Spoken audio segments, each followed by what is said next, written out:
O'r gorau, Pong. Felly sut mae'r peiriant ailgylchu bananas newydd yma'n gweithio?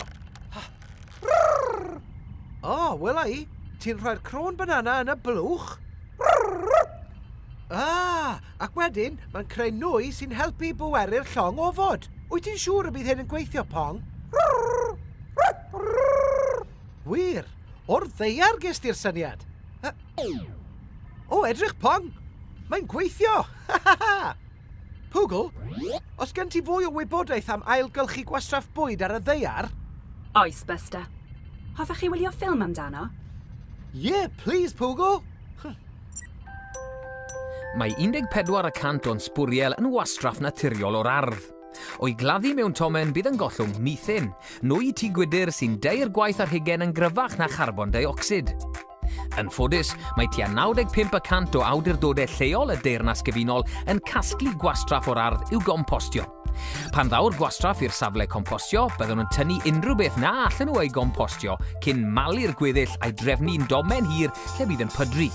Byddwn nhw'n troi'r compost yn aml i roi ocsigen i'r bodau byw bychan sy'n ei dreulio. Bydd hynny'n cyflymu'r broses. Gawn ni gyfarfod y micro-organau yma? Maen nhw'n swnio fel ei bod yn gwneud gwaith ardderchog. Na, fedrwn, Busta. Mae micro-organau yn bethau byw sydd mor fach mae dim ond drwy feicrosgop y gallu di i gweld. Mae nhw ym mhob man o'n cwmpas, ond maen nhw'n rhy fach i'w gweld. Hyd yn nhw'n llai na Pong? Llawer iawn llai. Bach iawn, felly. Wrth bydru, bydd tymeredd y gwastraff yn cyrraedd tua 60 gradd centigrade. Pwgl, all y gwrtaeth ffyr tileiddiwr yma helpu fy ffwr i dyfu? Does gan wrtaeth ddim byd i wneud â ffwr, Busta. Math arbennig o bridd sydd yn dda iawn am helpu planhigion i dyfu yw e. Sy'n lladd unrhyw heintiau, chwyn ac afiechydon planhigion.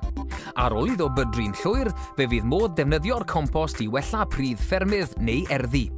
Ar y llaw arall, mae modd compostio gwastraff yr ardd gartref drwy ei gymysgu gyda phethau naturiol eraill megis croen llysiau a phecynau grawnfwyd. Cysylltwch a chyngor eich ardal i gael gwybod a yw'n gwerthu biniau compost yn rhatach. Felly, gallu'r ailgylchu gwastraff bwyd i wneud nwy sy'n pweru bob math o bethau. Yn union fel y banana sy'n pweru'r llong ofod Pong E1. Anhygoel! Ie, ti'n iawn. Ond mae llawer o wastraff bwyd nad yw'n cael ei ailgylchu ar y ddeiar o hyd. Mae cartref cyffredin ar y ddeiar yn creu gwerth 2 fin mawr o wastraff bwyd y flwyddyn. Pe cael hwn ei ailgylchu, byddai'n cynhyrchu digon o ynni i ferwi tegell 700 o weithiau. Dyna biti. Rydyn ni angen atgoffa pobl y ddeiar faint y gall ailgylchu helpu'r blaned. Lawr lwytha ffeil gwybodaeth, please, Pwgl. Wrth gwrs, Busta. Pam ailgylchu gwastraff bwyd? 1. Mae ailgylchu gwastraff bwyd yn creu ynni. Mae ailgylchu dim ond 35 bag te yn gallu cynhyrchu digon o ynni i bweru teledu am awr. 2. Mae ailgylchu gwastraff bwyd yn arbed adnoddau.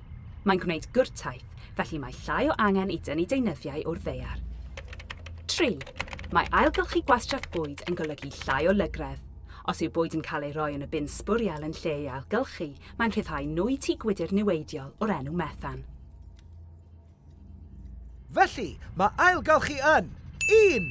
Creu ynni 2. Arbed adnoddau 3. Gwneud pethau newydd 3, 2, 1, ailgylchu! Iawn, Pwgl, mae angen darllediad bris. O'r gorau, Busta, trosglwyddydd yn barod. Yn galw pobl y ddeiar, galw pobl y ddeiar. Eich tasg yw mwynhau'r hyn sydd ar eich plat, ond peidiwch â gwastraffu beth sydd dros ben. Os yw'ch ardal chi'n casglu gwastraff bwyd, gallwch gael bin arbennig yn eich cartref os hoffech chi. Poblwch arwyr ailgylchu, mae'r ddeiar yn dibynnu arnoch chi. Dyma Captain Busta yn dweud, ffarwel!